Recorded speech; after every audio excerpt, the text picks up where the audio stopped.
गुरु रूप साध संगत जीओ, चंद मिनट गुरबाणी विचार आप जी दे समक्ष भेंट करिए। पेशतर सनेमर गुरुदेव दी फतेह प्रवान करनी। वाहिगुरू जी का खालसा, वाहिगुरू जी की फतेह। भगत सिरमौर श्री कबीर जी दे एक सलोक दी विचार थानू सरवण कराण लगा। कबीर ऐसा बीज बोए, 12 मास फलंत।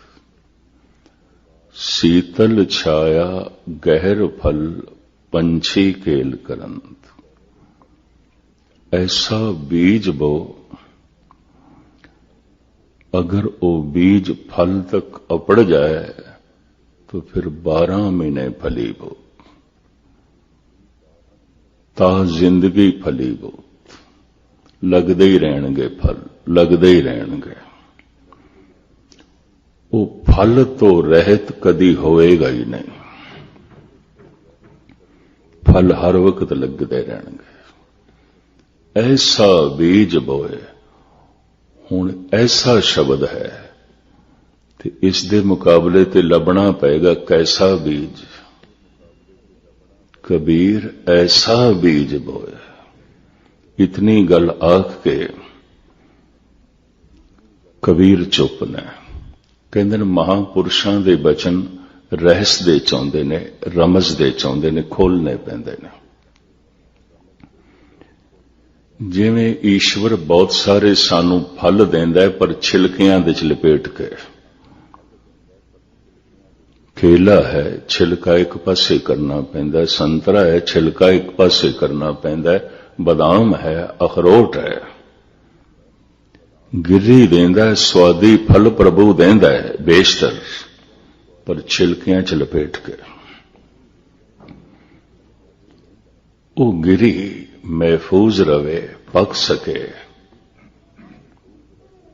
इस वास्ते बड़े बड़े महापुरुषों ने गल सिद्धि नहीं आखी, रमज दे चाखी है, रहस दे चाखी है।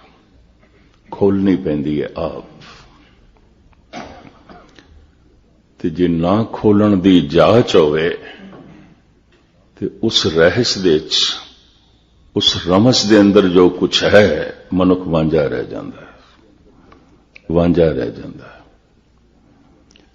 जद कदी इस तरह की कथा चले, मैनू अपने जीवन की एक घटना याद आ जाती है। थाईलैंड की रात दे किधरे 12 बजे पहुंचे तो भाई साहब, भाई अर्जन सिंह ननकाना साहब काफी लंबे समय तक सेवा करते रहे, गुरमुख प्यारे। वो मैनू कहने लगे, गैनी जी लंगर बना के रखे है, छक लो। मैं कहने हुण नहीं छकना, बहुत देर हो गई है, लोड़ नहीं। कहने लगे फिर इस तरह तो नहीं सोना, तुसी फल छक लो। मैं कहा अच्छा चलो। ते मेरे अगों फल रखे ते अंदरों मेरा मन हसे बई इत्थे लोकी बैंगणा नूं फल कहंदे ने, बैंगणा दी तरह। मैं कहा हद हो गई। लोकी बैंगणा नूं फल कहंदे ने ते बताऊं ने बैंगण ने। ते जद काफी देर हो गई तो मैनू कहने लगी, गैनी जी छको। मैं कहते सब्जी नूं फल कहंदे ने। कहने लगी सब्जी। मैं कहते बैंगण ने। कहंदे नहीं, इनू मांगणू कहंदे ने। इत्थे इनू जरा जोर नाल, 2 हत्थां नाल दबाव, विचों गिरियां निकलणगियां, बड़ियां स्वादी। देख के मैं दंग रह गया। यकीन जानो जे किधरे वो ना तोड़दे ते ना बैठे रहंदे ते मैं नहीं खाना सी। वे तो बैंगण ने, शक्ल सुगल बैंगण दी तरह, बनावट बैंगण दी तरह, पर फल। परम पुरख जो कुछ कह देंदे ने रहस दे च, रमज दे च, अगर ना खोली जाए गल ते खोलण दा पता ना होवे तो रहस रहस ही रह जांदा है, रमज रमज ही रह जाती है।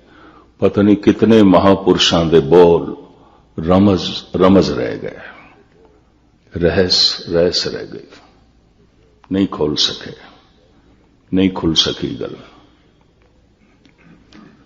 भगत कबीर जी का यह श्लोक रमज दे च गल कह गए, ऐसा बीज बोए, पर प्रश्न पैदा होएगा कैसा बीज, वो बीज की है?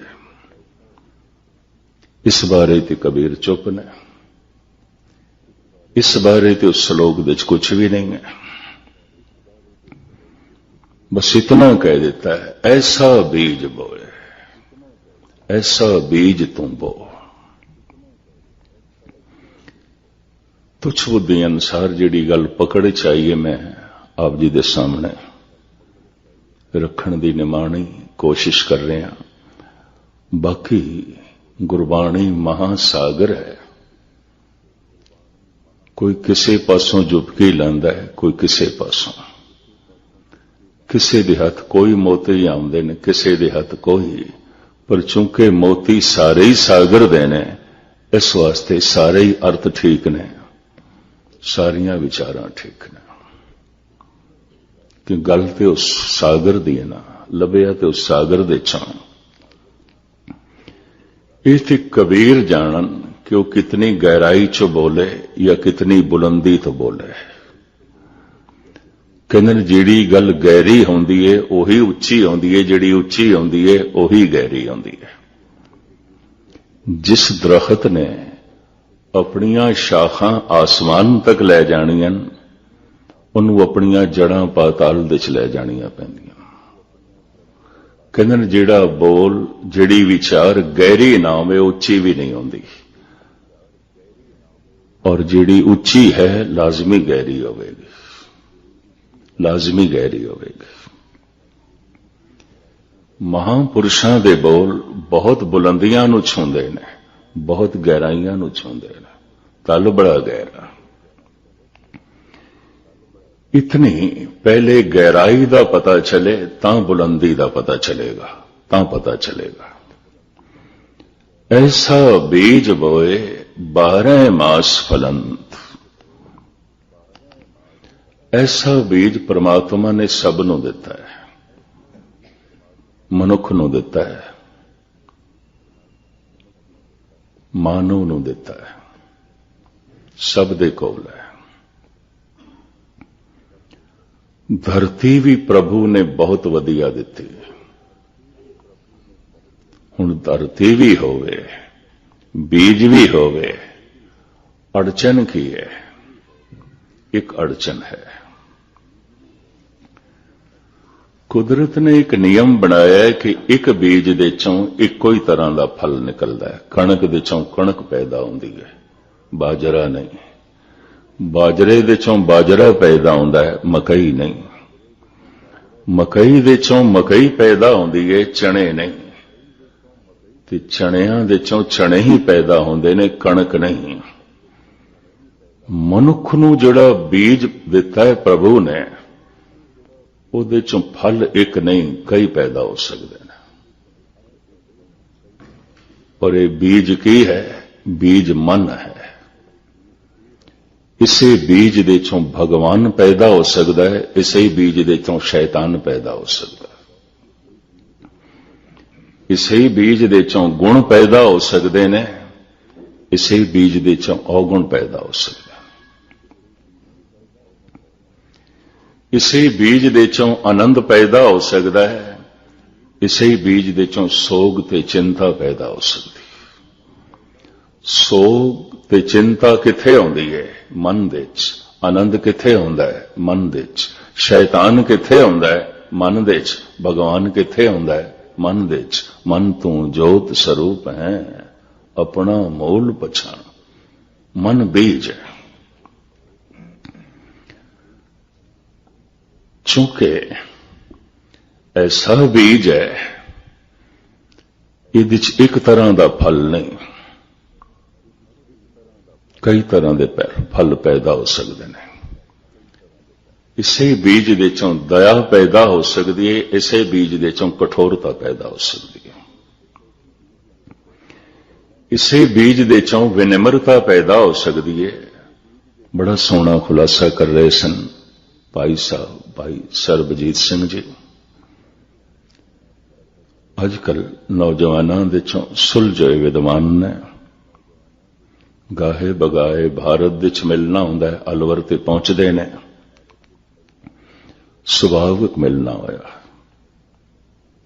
नौजवान ने और प्रभु ने अनुभवी बुद्ध दिती है। इसे बीज दे चों विनिम्रता पैदा होंदी है, इसे बीज चों हंकार पैदा होंदा है, इसे बीज दे चों राम पैदा होंदा है, इसे बीज दे चों काम पैदा होंदा है, इसे बीज दे चों प्रेम पैदा होंदा है, इसे बीज दे चों मोह पैदा होंदा है। मोह मेरा, मोह किस नाल होंदा है? जो मेरा है। जो मेरा नहीं उस नाल मोह नहीं।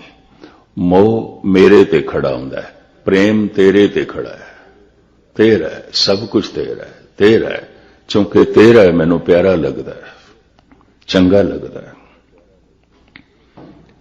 प्रेम मेरे ते नहीं खड़ा होंदा, जो मेरे ते खड़ा है वह मोह है। मोह मेरा।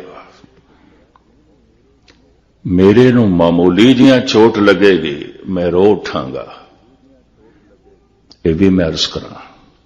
जो मेरा नहीं भावें पूरा बर्बाद हो जाए, उहदे नाल मैनू की मतलब है। 2 साल पहले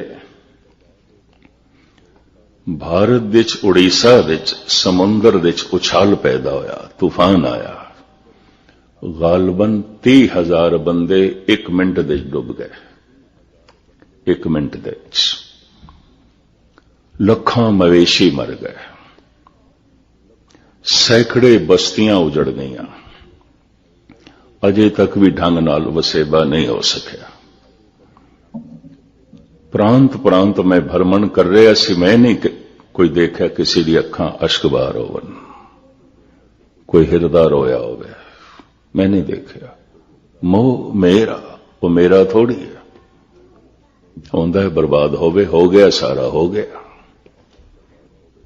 मोह मेरे नाल होंदा है, मेरा। जो मेरा है मोह। प्रेम मेरे नाल नहीं होंदा, तेरा।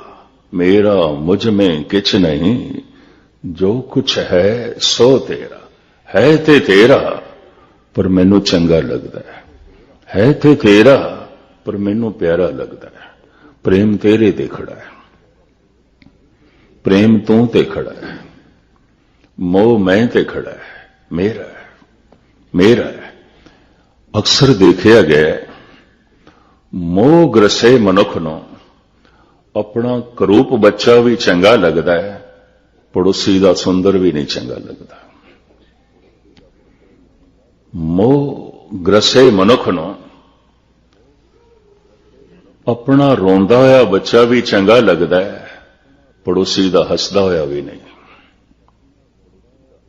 मोह ग्रसे मनुख नूं अपने बच्चे दे अवगुण भी चंगे लगदे ने, प्रवान हो जाते हैं, पड़ोसी दे बच्चे दे गुण भी नहीं, क्योंकि मेरा नहीं। मोह मेरा। इसे ही मन दे चों मोह पैदा होंदा है, इसे ही मन दे चों प्रेम पैदा होंदा है, इसे ही मन दे चों क्रोध पैदा होंदा है, इसे ही मन दे चों दया पैदा होंदी है, इसे ही मन दे चों अहंकार पैदा होंदा है, इसे ही मन दे चों विनिम्रता जन्म लैंदी है। ये ऐसा बीज है, इसे विचों ही भगवान पैदा होंदा है, इसे विचों ही शैतान पैदा होंदा है। कह देंदे हैं ते शैतान जैसा है, कित्थों बनिया है? कोल जिहड़ा बीज सी उत्थों ही बनिया। ये ते भगवान वर्गा है, ये ते रब दा रूप है, ये ते देवता है, ये ते फरिश्ता है। ये फरिश्ता कित्थों बन गया? ये देवता कित्थों बन गया है? इसे ही बीज तो। ये दैंत कित्थों बन गया है? इसे ही बीज तो।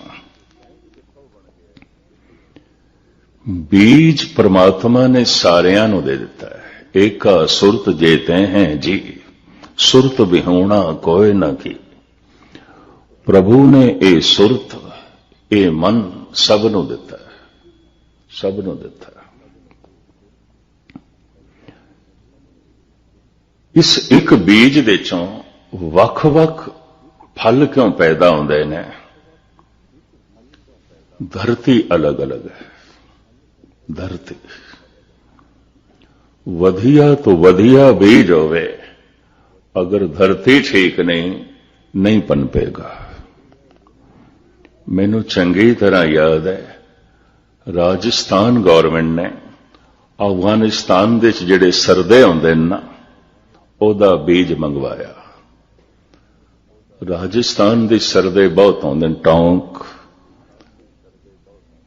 ਤੇ ਕੋਟਾ ਦਾ ਇਲਾਕਾ ਰੇਤਲਾ ਇਲਾਕਾ ਹੈ, ਮਰੂਥਲ, ਉਹਦੇ 'ਚ ਬਹੁਤ ਹੁੰਦੇ ਨੇ।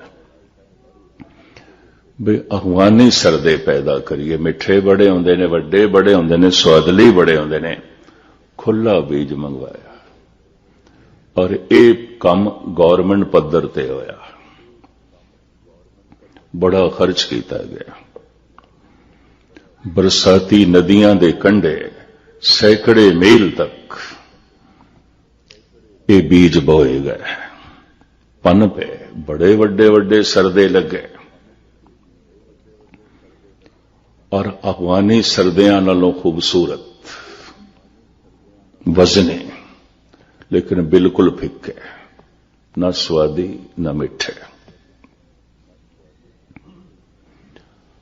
ਆਖਿਰ ਇੱਕ ਤਾਰਕਿਕ ਨੇ ਕਹਿ ਦਿੱਤਾ, ਠੀਕ ਹੈ ਬੀਜ ਵਧੀਆ ਸੀ, ਪਰ ਬੀਜ ਦੇ ਅਨੁਕੂਲ ਧਰਤੀ ਤੇ ਨਹੀਂ ਸੀ, ਧਰਤੀ ਵੀ ਤੇ ਚਾਹੀਦੀ ਸੀ।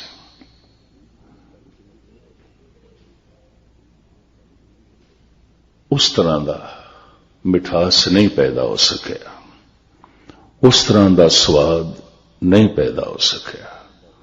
ਮਨ ਬੀਜ ਹੈ, ਇਸ ਨੂੰ ਬੀਜਣਾ ਕਿਹੜੀ ਥਾਂ ਤੇ ਹੈ, ਕਿਹੜੀ ਸੰਗਤ ਦੇ ਵਿੱਚ, ਕਿਸ ਵਿਚਾਰ ਦੇ ਵਿੱਚ, ਕਿਸ ਸੋਚਣੀ ਦੇ ਵਿੱਚ, ਕਿਸ ਚਿੰਤਨ ਦੇ ਵਿੱਚ, ਉਸ ਤਰ੍ਹਾਂ ਦਾ ਹੀ ਮਨ ਦੇ ਚੋਂ ਪੈਦਾ ਹੋਵੇਗਾ। ਮਨ ਪ੍ਰਮਾਤਮਾ ਨੂੰ ਯਾਦ ਕਰ ਸਕਦਾ ਹੈ, ਮਨ ਪ੍ਰਮਾਤਮਾ ਹੋ ਜਾਂਦਾ ਹੈ। ਮਨ ਸ਼ੈਤਾਨ ਨੂੰ ਯਾਦ ਕਰ ਸਕਦਾ ਹੈ, ਮਨ ਹੀ ਸ਼ੈਤਾਨ ਹੋ ਜਾਂਦਾ ਹੈ। ਧਰਮ ਦੀ ਸਾਧਨਾ ਮਨ ਦੀ ਸਾਧਨਾ ਹੈ। ਹੋ ਸਕਦਾ ਹੈ ਸਾਰੇ ਜ਼ਿੰਦਗੀ ਕੋਈ ਗੁਰਦੁਆਰੇ ਆਂਦਾ ਹੋਵੇ, ਪਰ ਜਿੰਨੇ ਚਿਰ ਤੱਕ ਉਸਨੇ ਮਨ ਦੀ ਸਾਧਨਾ ਆਰੰਭ ਨਹੀਂ ਕੀਤੀ, ਅਜੇ ਧਾਰਮਿਕ ਦੁਨੀਆ 'ਚ ਇਸਨੇ ਪਹਿਲਾ ਕਦਮ ਵੀ ਨਹੀਂ ਰੱਖਿਆ। ਅਜੇ ਤੇ ਸ਼ਾਇਦ ਇਹ ਰਸਤਾ ਵੀ ਨਹੀਂ ਪੁੱਛਦਾ ਪਿਆ। चलना तो एक पासे, मम्मा मन स्यों काज है, मन सा दे सिद्ध होए, मन ही मन स्यों कहे कबीरा, मन सा मिलिया ना कोई। मन जैसा होर कोई भी नहीं है। धन गुरु गोबिंद सिंह जी महाराज का एक महावाक, दसम ग्रंथ साहिब कहते हैं, सर्व काल है पिता अपारा, देव काल का मात हमारा, मनुआ गुरमुर मनसा माई, जिन मोह को शुभ क्रिया पढ़ाई। सतगुरु कहते ने मन मेरा गुरु है। क्यों? हद हो गई। मनुआ गुर, ये मेरा मन मेरा गुरु है। क्यों? मन मनने ते गुरु है, मन न मनने ते गुरु भी नहीं है।